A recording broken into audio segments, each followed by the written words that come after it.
आणि एक मोठी बातमी, मुंबईच्या घाटकोपरमधील अशोकनगर इथल्या गौसिया चाळ परिसरामध्ये डोंगराचा भाग कोसळल्याची घटना घडली आहे। 2 ते 3 घरांवरती दरड कोसळलेली असून 5 ते 6 जण अडकल्याची प्राथमिक माहिती आहे। घटनेची माहिती मिळताच अग्निशमन दल, एनडीआरएफ आणि पोलीस घटनास्थळी दाखल झालेले असून अडकलेल्या नागरिकांच्या बचावासाठी युद्धपातळीवरती बचाव कार्य सुरू आहे। मुंबईच्या घाटकोपरमधली ही घटना सध्या समोर येते। 2 ते 3 घरांवरती दरड कोसळल्याची माहिती समोर आलेली आहे। घाटकोपरच्या गौसिया चाळ परिसरामध्ये डोंगराचा काही भाग कोसळला आणि जवळपास 2 ते 3 घरं यामध्ये दबली गेलेली आहेत आणि काही माणसं देखील अडकल्याची माहिती मिळते। घाटकोपर आणि साकीनाक्याच्या मध्यावर असलेल्या अशोकनगरमध्ये लँडस्लाइड झालेले आहे। आपण जर बघितलं तर या भूस्खलनामध्ये आतापर्यंत 5 ते 6 लोक अडकल्याची भीती व्यक्त केली जाते आहे। सध्या जर आपण बघितलं तर घटनास्थळी एनडीआरएफचे जवान असतील, अग्निशमन दलाचे जवान असतील, घाटकोपर पोलीस असतील, ते दाखल झालेले आहेत। ही घरं जर आपण बघितली साधारणतः 3 ते 4 घरं या ठिकाणी या भूस्खलनामध्ये जे आहेत त्या पूर्णतः यामध्ये अडकलेली आहेत। सध्याची जर आपण स्थिती बघितली तर एक मोठा डोंगराचा तुकडा जो आहे तो या ठिकाणी या घरांवर पडलेला आपल्याला पाहायला मिळतो आहे। आणि सध्या एनडीआरएफचे जवान असतील किंवा अग्निशमन दलाचे जवान असतील ते या ठिकाणी हे रेस्क्यू ऑपरेशन करत आहेत। काही लोक अडकलेले आहेत। अत्याधुनिक तंत्रज्ञानाच्या मदतीने या ठिकाणी या लोकांचा शोध सध्या जे आहे ते घेतला जातो आहे। साधारणतः पहाटे 3:30 ते 4 वाजताच्या दरम्यान ही लँडस्लाइड झाली होती। काही रहिवासी आहेत माझ्याबरोबर, आपण त्यांच्याकडून जाणून घेऊया कितने बजे की घटना है, कितने लोग अटके हुए अंदर? ये साहब बोले तो 3 के 4 के बीच में का ये माहौल है और इसमें 6 लोगों का कहना है कि दबे हुए हैं अभी 6 लोग इसमें। अभी ऐसी जानकारी नहीं मिली क्योंकि रेस्क्यू वाले आए, उन्होंने अपना काम पूरा क्लियर चालू किए। अभी कुछ टाइम में मालूम पड़ जाएगा कितने लोग हैं क्या है। वैसे बाकी गिरा ये हमारा ये पहाड़ था। अशोकनगर का इलाका है ये पूरा? ये अशोकनगर गाजी मस्जिद कादरी चाल लगता है ये एरिया। बीएमसी ने यहाँ पे नोटिस वगैरह देते हैं हर साल ऐसी घटनाएं होती है?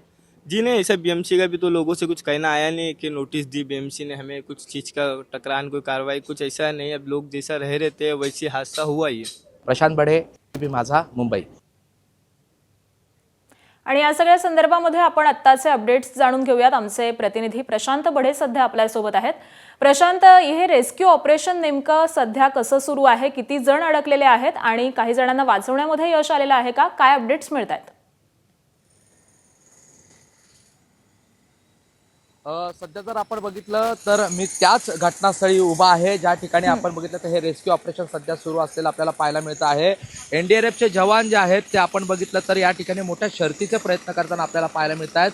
खरं तर आपण समोर बघितलं तर एक झाड आपल्याला पिंपळाचं या ठिकाणी दिसतं आहे जे थेट या दगडासह या घरावर कोसळलेलं होतं। साधारणतः यादव कुटुंबीय आणि एक शेख कुटुंबीय या ठिकाणी राहत असल्याची माहिती जी आहे ते स्थानिक देताना आपल्याला पाहायला मिळत आहेत। एनडीआरएफचे जे जवान आहेत त्यांचे शर्थीचे प्रयत्न सध्या सुरू आहेत कारण मोठा दगडाचा तुकडा जो आहे तो या ठिकाणी कोसळलेला आहे। अनेक 4 ते 5 घरं जी आहेत ती या ठिकाणी आपल्याला ह्या डोंगराच्या ही संपूर्ण कडा जर आपण बघितली तर ती या ठिकाणी ह्या घरांवर कोसळलेली आपल्याला पाहायला मिळते आहे।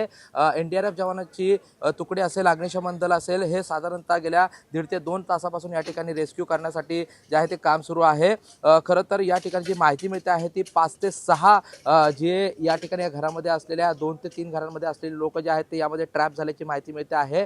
शर्थीचे प्रयत्न सध्या एनडीआरएफ जवान आणि अग्निशमन दल जे आहे ते करताना पाहायला मिळत आहे। अशोकनगरचा हा सगळा परिसर आहे। आपण जर याच्या आजूबाजूचा परिसर बघितला तर संपूर्णपणे डोंगराचा असा असलेला हा संपूर्ण परिसर आपल्याला पाहायला मिळतो आहे।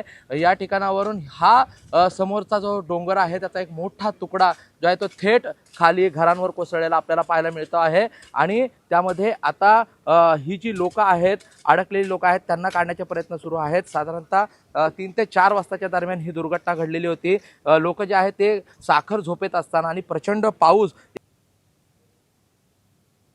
अग्निशमन दलाचे जवान या ठिकाणी दाखल झालेले आहेत आणि हे रेस्क्यू ऑपरेशन जे आहे ते सध्या सुरू आहे। यामधील जी लोक आहेत त्यांना काढण्याचे प्रयत्न सध्या सुरू असलेले आपल्याला पाहायला मिळत आहेत। अगदी प्रशांत, खरं तर अतिशय दाटीवाटीचा असा हा परिसर दिसतोय। अगदी लागून लागून घरं दिसत आहेत आणि त्यामुळे आजूबाजूच्या घरांना काही नोटीस बजावण्यात आलेली आहे का? त्यांची कशी सुरक्षा आहे?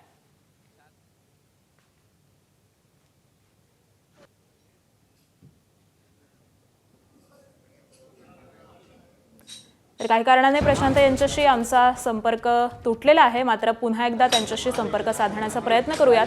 घाटकोपरमधली ही सगळी घटना आहे। ये अभी 4 या सगळ्याच संदर्भातले अपडेट आपण जाणून घेऊ. तुर्तास धन्यवाद प्रशांत या सगळ्या सविस्तर माहितीसाठी.